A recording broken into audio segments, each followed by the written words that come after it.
Okay, this is Rachel Schwass, and I think it's mostly good. There's a couple little issues with it that I wanted to look at in Maya. And let's look at the front view, that is. Be easiest to see here. First, I kind of just want to check that forward momentum speed. Um, Because it looks like it actually accelerates moving forward. See how this gradually accelerates moving forward and then slows down again at the end? I don't mind the slowing down at the end really, but this shouldn't speed up and then slow down. If it's a ball, that's been, you know, uh, started with its own momentum. So if we start like that, um, maybe something like that, you can have it slow down at the end. I'm going to have it slow down a little less. So then it's sort of constant and then gradually slows at the end. You can do that. Um,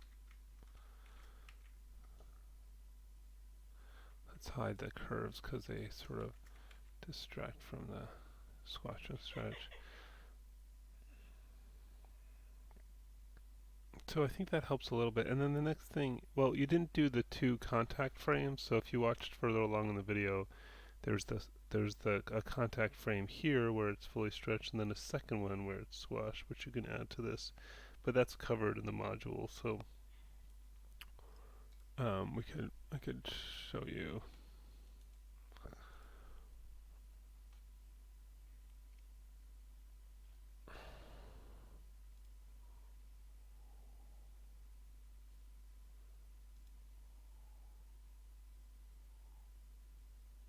This talks about the two contact frames, how there's two frames, that both the stretch and the squash touch on the frame, and then this shows you how you can, add that extra frame in there, and this video takes you through it. So I'm not going to do that again since it's already in there, but I recommend you check it out. And then just looking at the angle of the squash and stretch thing, it's like, let's look at this guy. So it's pretty big squash for that amount of speed is one thing, and a lot, not that much stretch here, and then a lot of squash, and then it's very angled forward, and so the idea that is this angle is meant to match the sort of angle of the movement here, and if it's going kind of from here to here, I wouldn't angle that so far. I would kind of angle it back, and we can stretch it a little bit this way. I'm just going to turn on auto keyframe just so that auto keyframes. See how it's more angled kind of in the direction of its motion now, whereas before it was too pulled forward. And then here we can just reduce the squash a little bit maybe.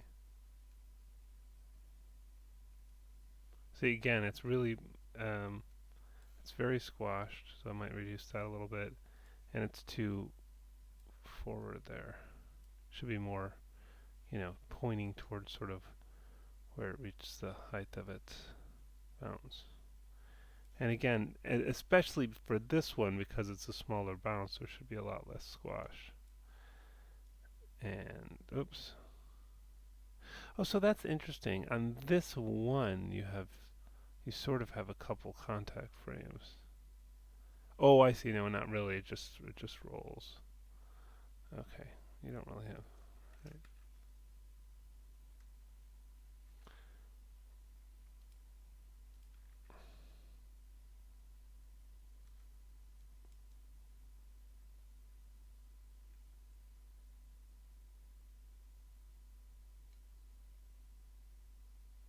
See, yeah, maybe let's take this one out.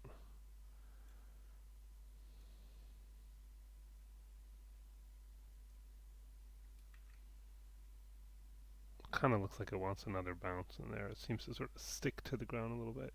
So yeah, a few little improvements, but mostly it's looking pretty good.